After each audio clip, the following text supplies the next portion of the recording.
Muito fraco esse bom dia. Mas Deus abençoe a fraqueza de vocês, que possam serem fortalecidas.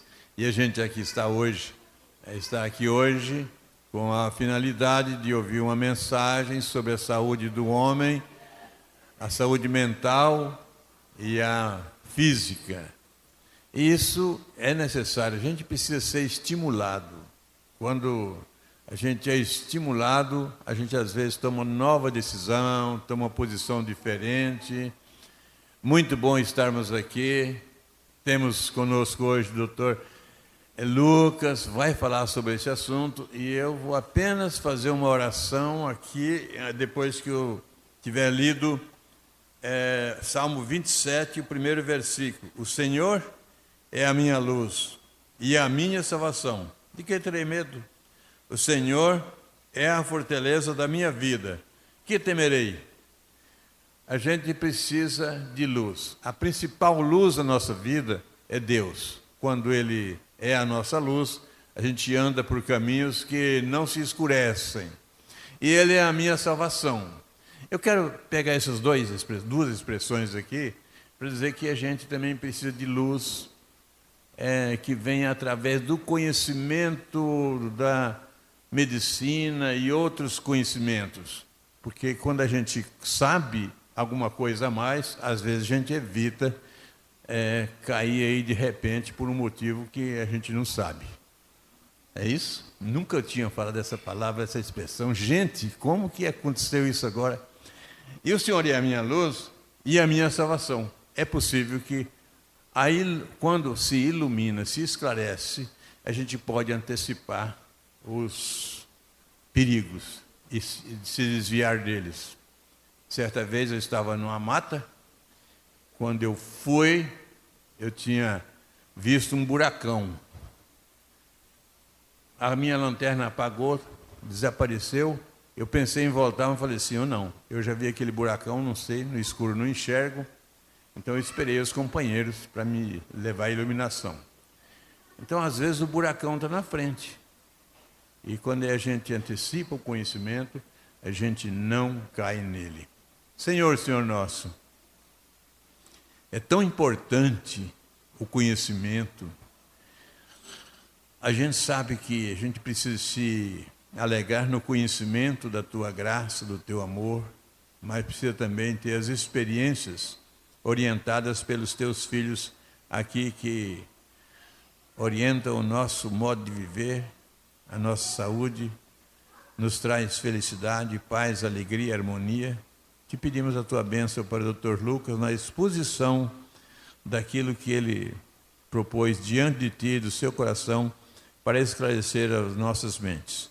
Em nome de Jesus oramos. Amém. As crianças podem sair com a Miss Lane e os adultos todos aqui. Dr. Lucas.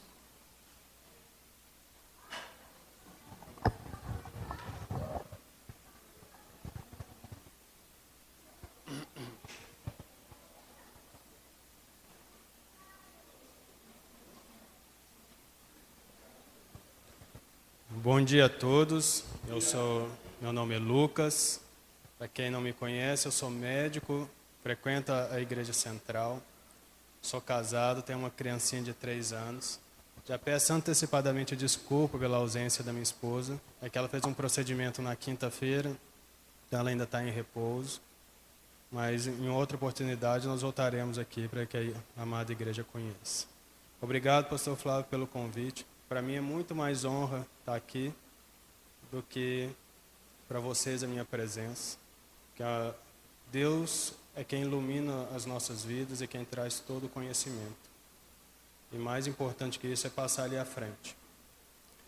Quando o pastor ele me pediu, acho que lá no mês de maio ou abril, para falar, eu falei assim, só me lembra em setembro, senão depois eu vou esquecer. E aí ele me mandou de novo.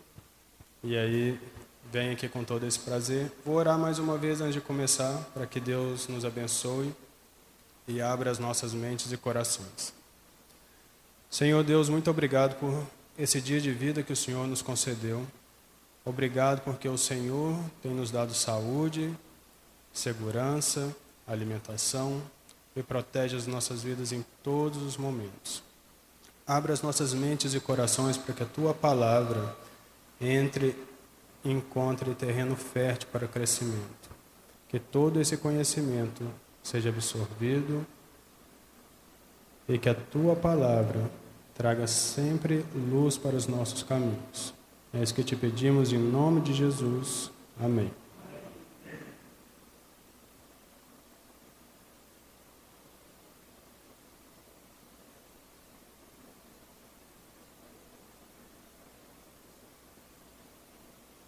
Ele não está passando, você passa para mim? Ah, passou agora. Então, a primeira coisa que eu coloquei aí para perguntar é o que é doença? Na medicina, a gente caracteriza a doença como tudo aquilo que foge do padrão comum. Então, por exemplo, miopia, como não é a maioria das pessoas que sofrem, a gente classifica como doença. Arritmias cardíacas, como não é a maioria das pessoas que sofrem, a gente caracteriza como doença. Então, doença vai ser tudo aquilo que foge ao padrão comum de toda a população. E dentro disso nós vamos trabalhar uma série de doenças que são comuns. Eu coloquei as que são mais comuns no homem, porque era a intenção, mas também são comuns algumas em mulheres, né? E aí eu deixo uma pergunta. A doença para vocês é uma maldição ou não é uma maldição? Eu trago a resposta que, na minha opinião, ela não é uma maldição em si. A doença é uma consequência do nosso pecado. Porque quando Deus criou, Ele também criou todos esses parasitas. Então aqui a gente tem um nematóide, um vírus, uma bactéria. Todos os seres foram criados por Deus. E se todos os seres foram criados por Deus, e a Bíblia nos diz que viu Deus que tudo era bom, quanto fizeram no sexto dia, a gente não pode falar então que um ser que Deus criou, ele pode nos trazer maldição. Por que acontece então de a gente ficar doente quando o ser foi criado? Porque Deus não criou a doença. Vamos deixar isso bem claro, Deus não criou a doença. Quando o homem caiu, e quando Ele nos criou, é como se a gente fosse uma Ferrari. É um carro excelente, potente, e assim Ele criou o mundo para ter a sua maior potência. E quando o homem pecou, o homem fez isso com a Ferrari. Então o mundo entrou em caos. Não foi só a humanidade que caiu junto com a queda do homem. Todo o planeta Terra ele entrou em caos. E do caos é que gera as doenças. Então, como está escrito ali, visto que atendeste a voz da tua mulher e comeste da árvore que te ordenei que não comesse, maldita é a terra por tua causa. Então, tudo se transformou maldito naquele momento. Inclusive os vírus, bactérias e nematelmintos. Eu coloquei aqueles 3 lá porque esses 3 seres são responsáveis por praticamente 90% de todas as doenças que nós conhecemos, inclusive câncer. Então, a gente tem o câncer de colo do útero, que é provocado por um vírus, o HPV, os cânceres de boca e garganta, que também são provocados por HPV. A gente tem alguns indícios que câncer de mama, câncer de próstata também podem ter a ver com infestação viral, mas isso ainda não é comprovado. Então, por que falar do câncer de próstata no mês de novembro? Ele é um câncer que é a terceira neoplasia mais comum em toda a humanidade. E é a segunda que mais mata. A primeira que mais mata no Brasil é um câncer muito mais comum e que a gente nem dá tanta bola, que é o melanoma, que é o câncer de pele. E aqui em Campo Grande a gente tinha que tomar mais cuidado com ele até do que com o próprio câncer de próstata, que a incidência solar aqui é muito grande. Então, protetor solar é a primeira recomendação que eu dou para todo mundo. Mas é um câncer que tem um custo efetivo para a saúde muito grande quando a gente não trata. Assim, por isso que é importante a prevenção e os cuidados.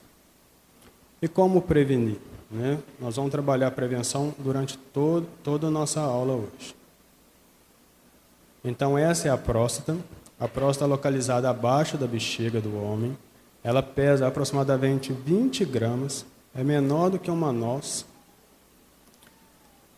E ela tem uma função no nosso organismo que é a de produção do sêmen do homem, né? Então, durante a fecundidade do homem, é ela que vai fornecer todos os nutrientes para o espermatozoide poder, então, seguir o caminho dele até o útero e fazer a concepção.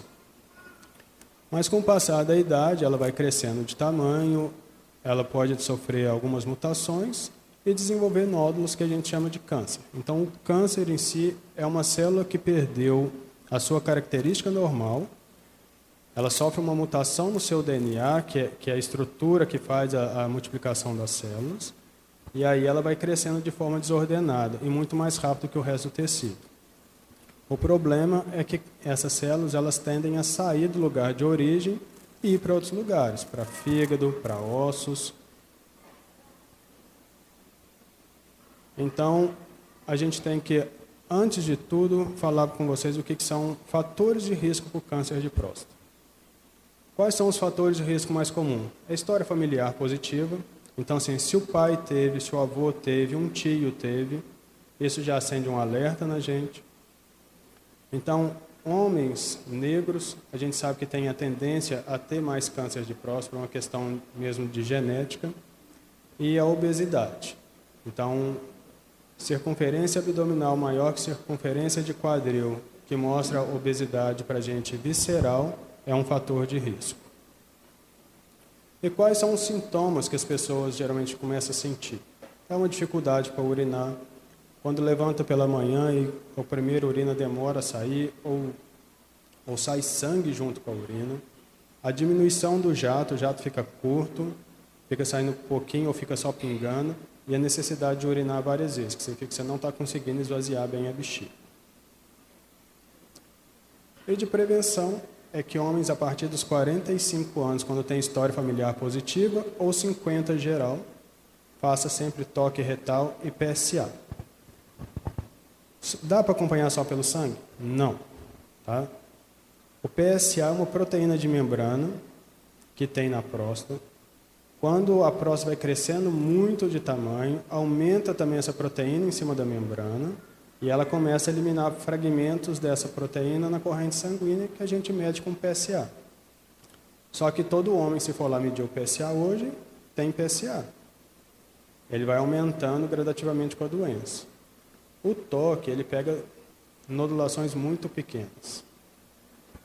E o homem precisa vencer o preconceito do toque, porque aqui, ó, eu deixo ali, a próstata está aqui é o canal anal, o toque é porque fica sempre mais próximo de se encontrar a próstata.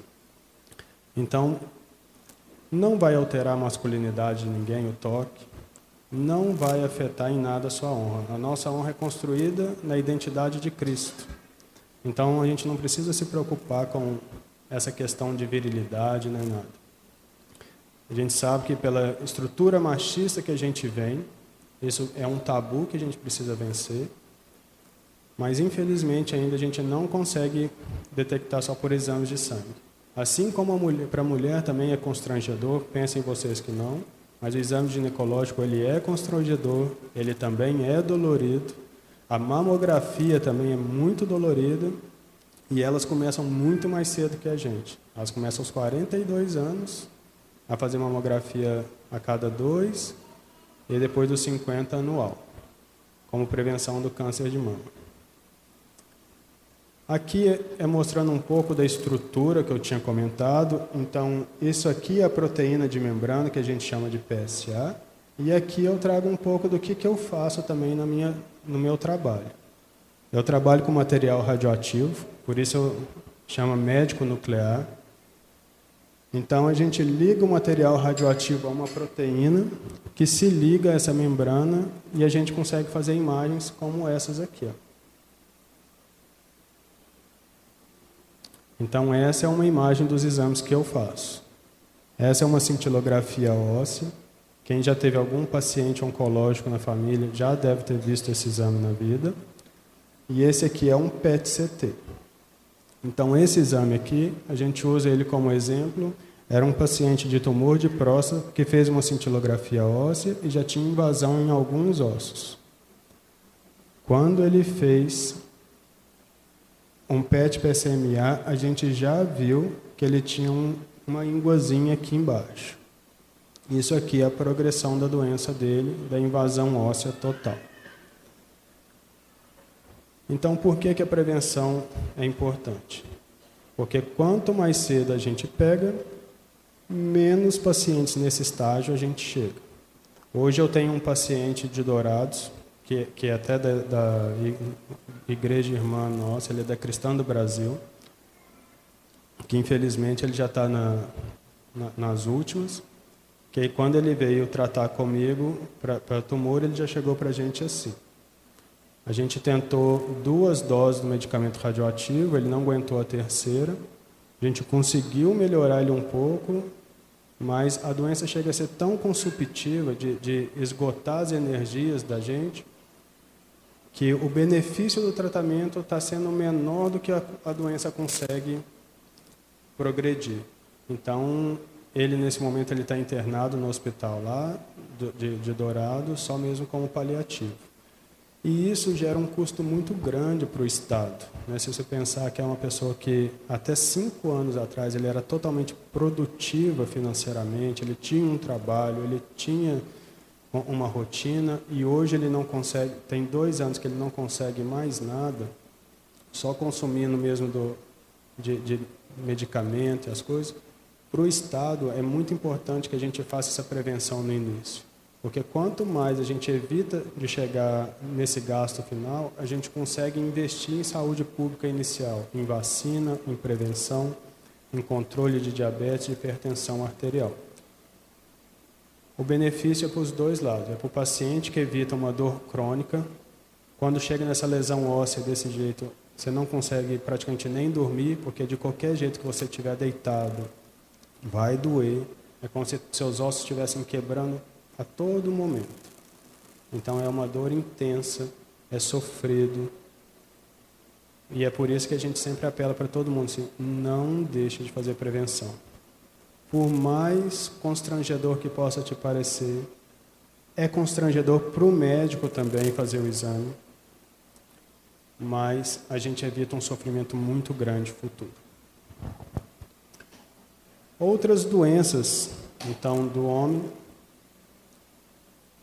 vão ser principalmente as doenças cardiovasculares. E aqui não é só mais dos homens, tá? Aqui, a partir de agora, a gente inclui as mulheres na nossa palestra também, porque é importante a gente falar para todos. E um alerta aos homens, antes de passar para esse tópico: homem também tem câncer de mama. A gente também tem mamas involuídas, então é importante que o homem também faça o autoexame de mamas. Notou qualquer caroço na região do auréolo, procure um médico. É raro, mas acontece.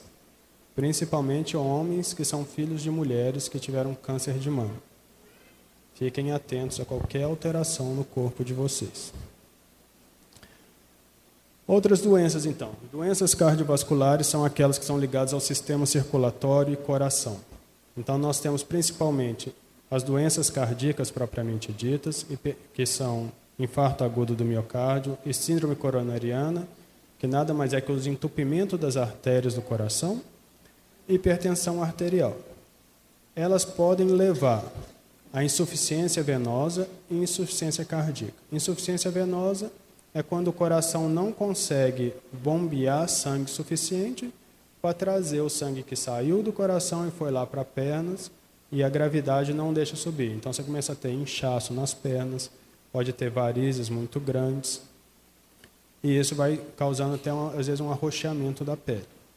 E a insuficiência cardíaca são aquelas pessoas que já tiveram uma lesão tão grave no coração, que até mesmo para escovar dente ou pentear um cabelo, elas começam a cansar.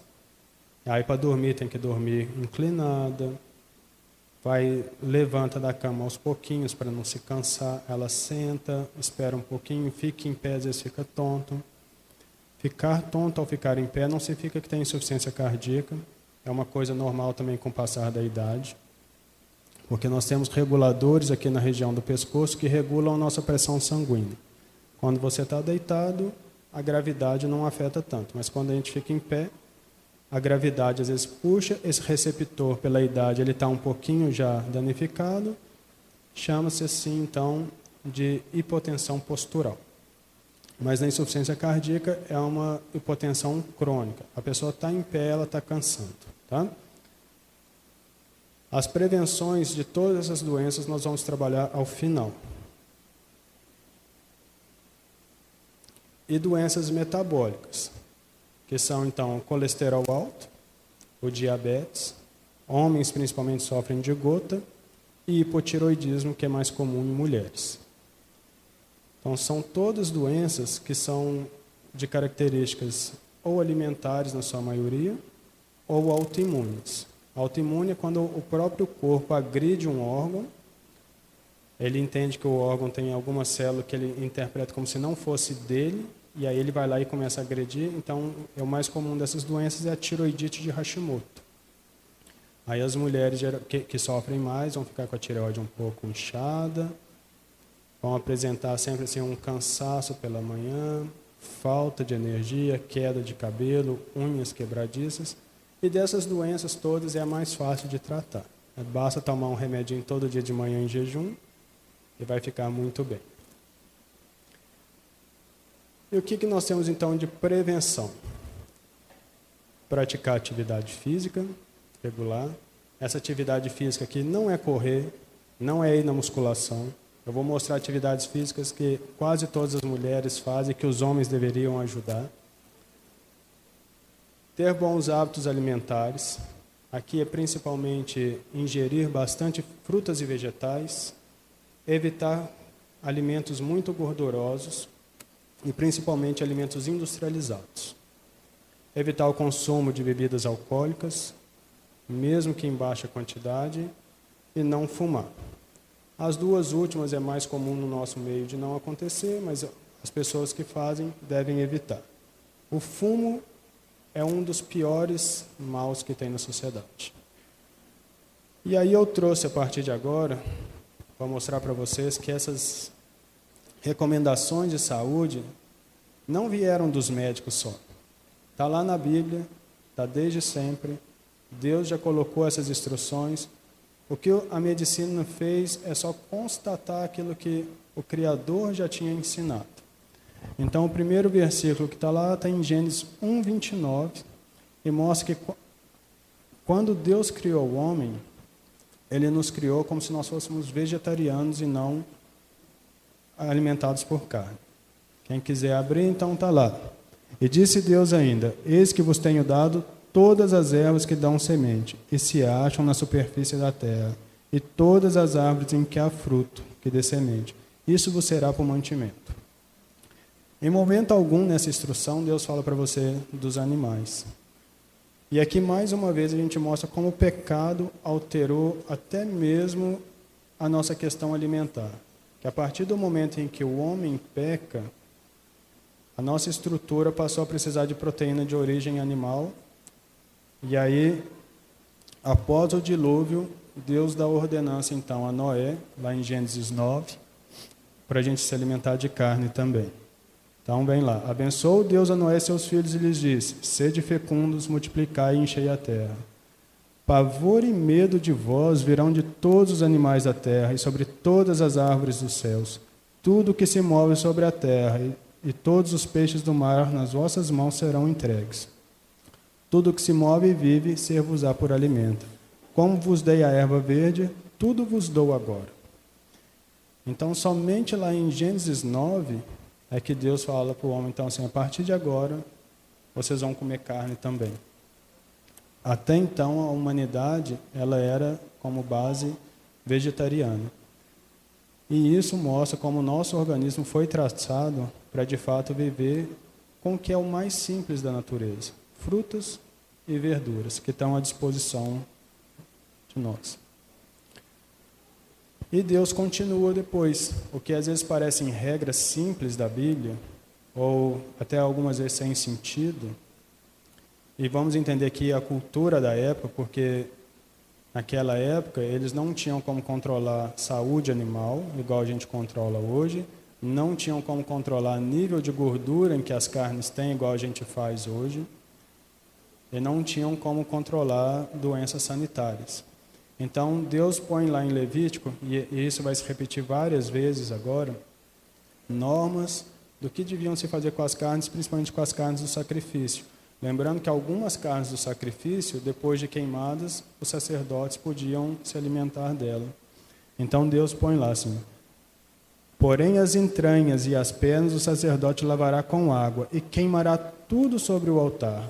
É holocausto, oferta queimada de aroma agradável a Deus. O que ele faz aqui quando ele queima as entranhas do animal? Ele pega tudo aquilo que a gente considera como possível contaminante, fezes, urina, o intestino, o estômago do animal, que é onde está a maior proliferação de bactérias, ele tira e queima no altar como aroma para Deus e sacrifício. E isso impedia que o homem pegasse o resto da carne contaminada, que se ele fala assim, pode comer de tudo, o homem ia inventar de comer de tudo, como alguns lugares, algumas populações do mundo fazem. Iam comer os intestinos, os estômagos e tudo, iam se contaminar e iam morrer. Então, isso é uma instrução que mostra o cuidado de Deus em tirar para ele, falar assim, ó, isso você me dá, que vai ser sacrifício para mim, e eu evito a contaminação do meu povo. E ele considerava, inclusive, quem tocasse nisso depois como impuro. Então aqui também tem outro versículo, Levítico 3, 14 a 17.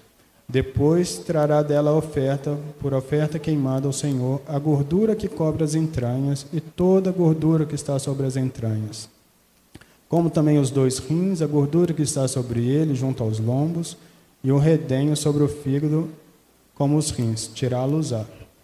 E o sacerdote queimará tudo isso sobre o altar. É manjar de oferta queimada de aroma agradável. Toda gordura será do Senhor. Estatuto perpétuo será durante as vossas gerações e todas as vossas moradas. Gordura nenhuma, nem sangue jamais comereis. Olha como Deus cuidava do povo dessas questões que a gente estava falando de alimentação. Se você queima gordura ali no altar, imediatamente significa que você não está comendo aquela gordura. Um povo que não tinha ainda instrução medicamentosa, não tinha médicos na comunidade. Quando Deus manda tirar essas gorduras, Ele está limpando a carne que ia sobrar para o povo. E principalmente a do sangue. Às vezes a gente acha que é uma bobagem, mas a maior parte dos contaminantes, de fato, elas estão no sangue. Prova disso é o próprio HIV, que é uma doença transmitida via sangue. A sífilis é transmitida via sangue. Hepatite B é transmitida via sangue. Várias doenças que o simples contato, o fato deles tirarem o sangue dos animais e não comerem, evitavam que eles tivessem proliferação de doenças dentro da comunidade. Então, mais uma. De novo ele falando da gordura. Dão toda a gordura do novilho da expiação, como também os rins, a gordura que está junto dele, nos lombos, e como o novilho, sacrifício pacífico ao Senhor, queimará sobre o altar do holocausto. Então, mais uma vez, ele mostra a questão da gordura sendo tirada,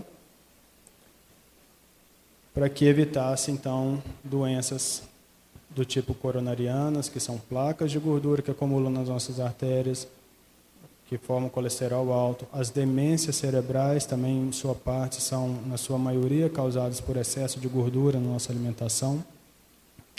Então, quando Deus faz isso, Ele permite ao povo que eles tivessem uma vida longa e saudável.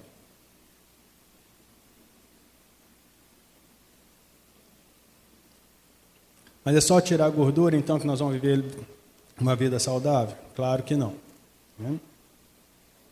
Isso aqui são só alguns exemplos do passado. Eles não tinham a metade do estresse que a gente vive na sociedade hoje.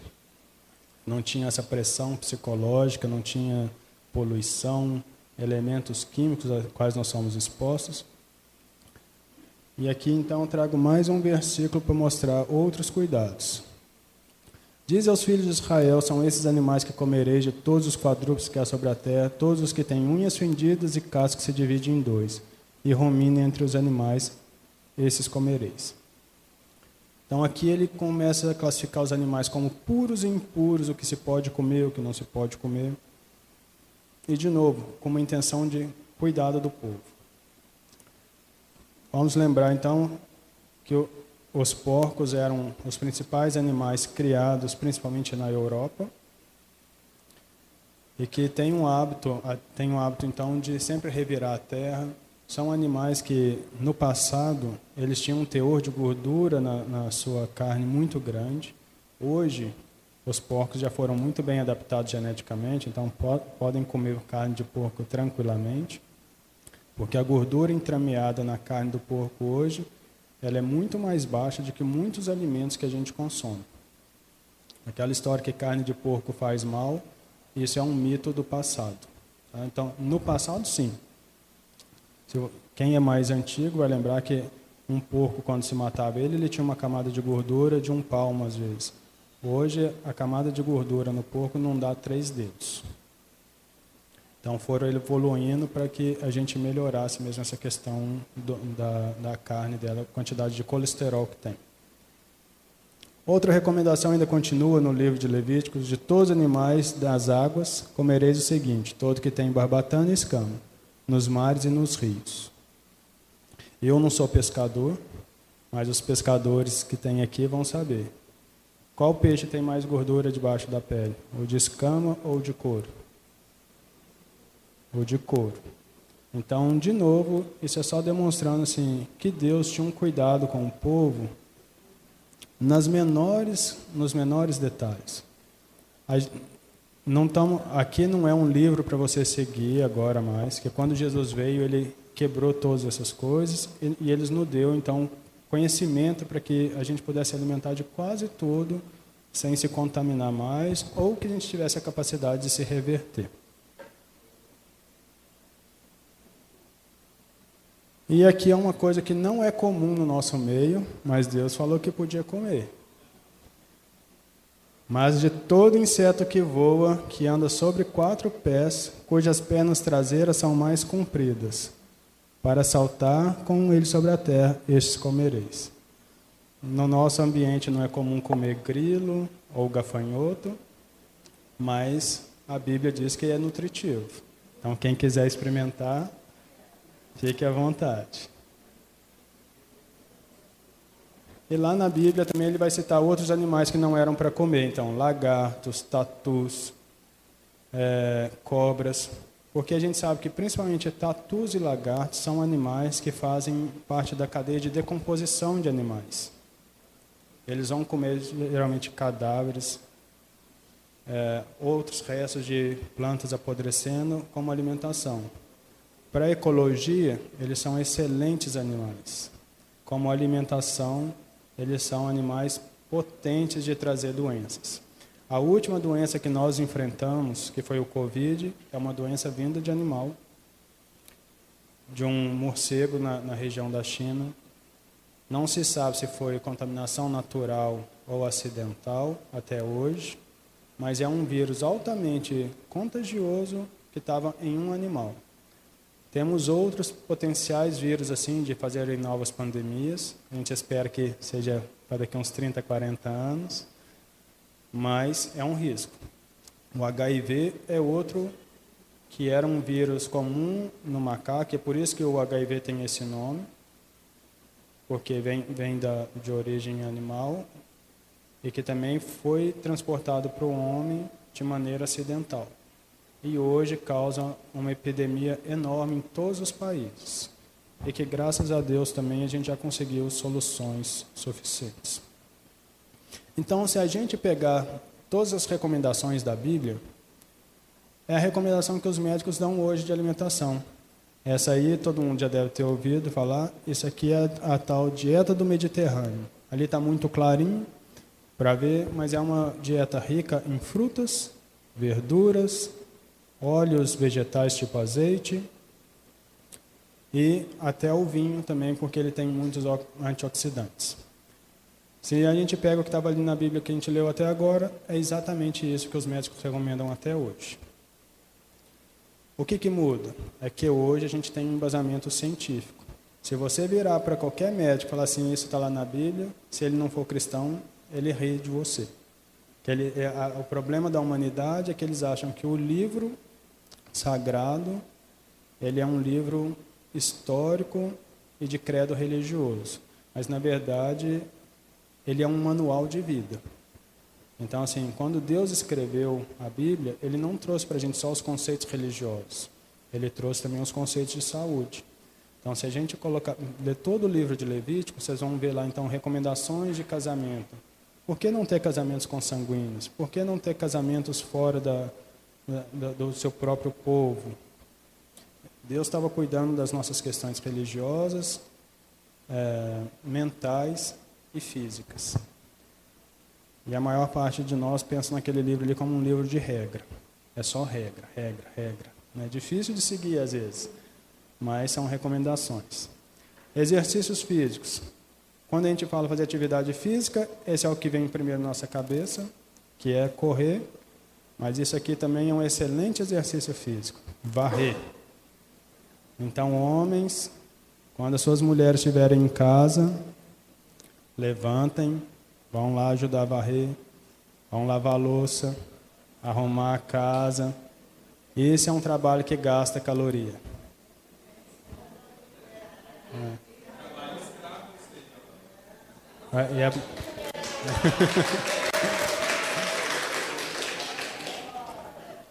Outro trabalho que os homens também fazem, que é uma atividade física, mas a gente não considera, capinar, cuidar de animais.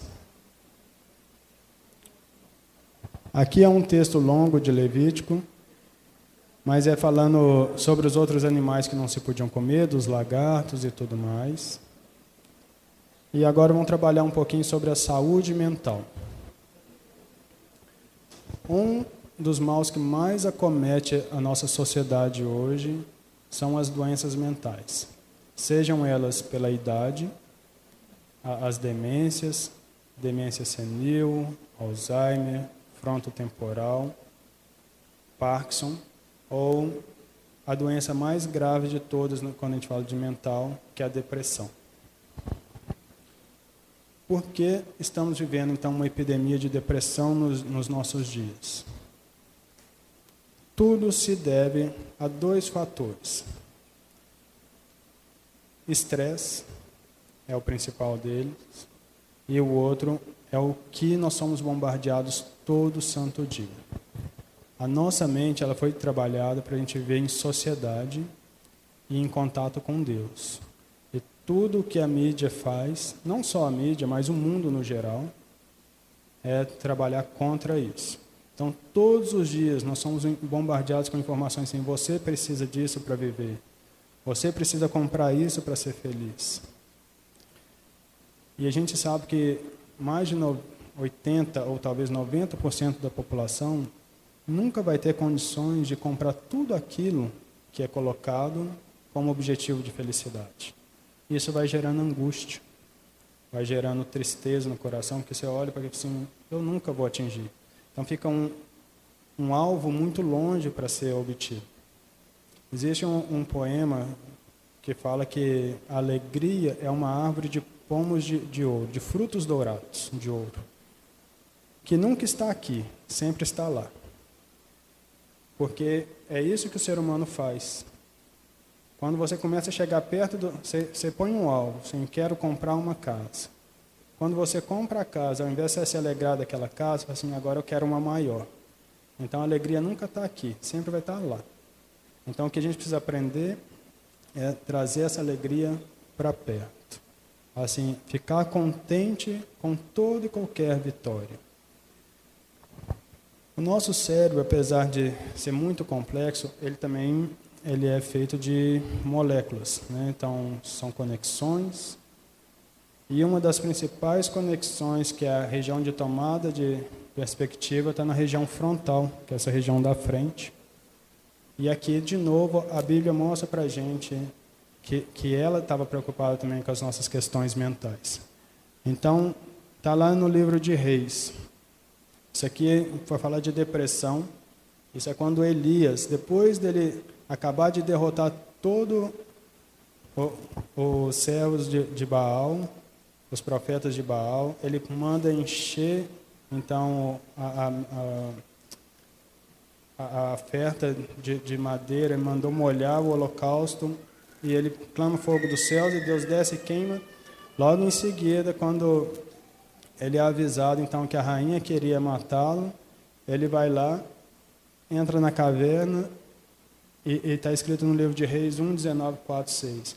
Ele mesmo, porém, se foi ao deserto, caminho de 1 dia e meio, se sentou debaixo de um zimbro, e pediu para si a morte, e disse: basta, toma-me agora, Senhor, a minha alma, pois não sou melhor do que os meus pais. Deitou-se e dormiu debaixo do zimbro, e eis que o anjo tocou e lhe disse: levanta-te e come. Olhou e viu, junto à cabeceira, um pão cozido com pedras em brasas, uma botija de água. Comeu, bebeu e tornou a dormir. O que é isso senão um quadro depressivo? Uma pessoa que sai para um deserto e fala assim: não quero mais viver, me mata, come e volta a dormir. Ele não tinha ânimo para mais nada naquele momento. Ele só queria a morte. Se você continuar nesse texto, o anjo visita ele mais uma outra vez, traz mais comida. Então, o que Deus faz com ele naquele momento para tirar ele do quadro é dar os cuidados básicos. É atenção, carinho, comida. E se ele precisa dormir, deixa ele dormir. Então, se você tem alguém em casa com um quadro depressivo, ou conhece alguém, não fica questionando a pessoa, falando assim: isso é bobagem. Ou, por você ser cristão, você não pode sofrer. Aqui é uma prova de uma pessoa que era cristã e sofreu. Vai lá e dê os cuidados básicos para ele. O que aquela pessoa está precisando naquele momento é de um abraço, alguém que sente ao lado dele e fala assim: eu estou aqui por você.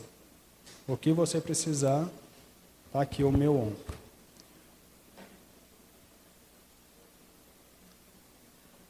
Eu acho aqui, então, aqui é um texto longo, eu não vou ler, mas aqui é falando sobre algumas tradições que os judeus têm.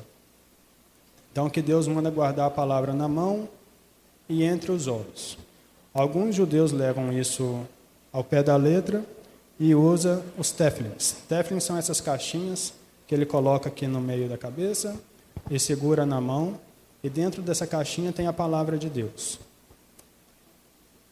Em associação, ele está falando que a palavra de Deus está na cabeça e ligada ao coração dele. Por isso que a amarra vem até aqui ao braço. Que eles entendiam, então, que o braço fazia uma extensão do coração e que a palavra de Deus estando carregada na mão dele, na cabeça, ele jamais se esqueceria dela. E isso reflete um pouco o que a medicina também conhece. Então, essa região que está marcada aí, a região pré-frontal ou frontal do cérebro, é ela que faz a tomada de consciência. E o que a ciência já provou disso? Quando a gente ora, qual área da nossa cabeça que é ativada? O pré-frontal. Então, estar em oração te ajuda a ter tomada de consciência do mundo e a tomar decisões para o mundo, as suas atitudes. E nada mais já estava escrito no texto. Está lá. Então, aqui é o texto que fala: se diligentemente obedeceres os meus mandamentos, que hoje vos dou, de amar o Senhor vosso Deus e de servir de todo o vosso coração, de toda a vossa alma. Darei as chuvas na vossa terra no tempo, as primeiras e últimas, para que recolhais o vosso cereal, o vinho, e guardar o vosso coração não se engane. Então, todas essas recomendações que hoje, pela medicina, a gente sabe que é a tomada de consciência, a tomada de decisões, a simples oração ativa essa região do nosso cérebro. E ativando isso no nosso cérebro, vai melhorar, então, as nossas opiniões e tudo mais. Outras recomendações que eu dou para melhorar, então, nossa saúde mental é voltar a fazer atividades que nós perdemos. Essa é uma técnica que a gente ainda não tem uma tradução no português. No português, se fosse traduzir, seria um aterramento. Em inglês, ela chama grounding, que é você tirar os pés, de pés descalços, pisar na terra e na grama. Isso faz com que a gente tenha elimina as toxinas do corpo, a gente é carregado de partículas. Então, quando você põe os pés no chão, isso elimina essa energia que está acumulada, melhora dores, melhora tudo, mas principalmente isso é uma reconexão com você mesmo. Naquele momento em que você está descalço, que você para fazer aquilo, você não está pensando em mais nada. É uma reflexão, é uma introspecção, e você vai sentir de fato a grama debaixo dos seus pés, coisas que com o dia a dia a gente para de observar essas belezas de Deus. A gente vê um passarinho cantando igual está cantando agora, mas a gente nem percebe mais. Você está tão na correria do seu dia a dia que essas pequenas coisas, a flor que floriu, o pássaro cantando, um arco-íris, perde a graça e a beleza. E quando a gente retoma essas questões de voltar à natureza, de observação, de sair um dia para ir no parque só para observar os pássaros, isso traz de novo para a gente a presença de Deus. Lembrando que como Ele é o Criador, a natureza expressa a glória de Deus. Então, nesse momento de contemplação, a gente está contemplando também a própria glória de Deus.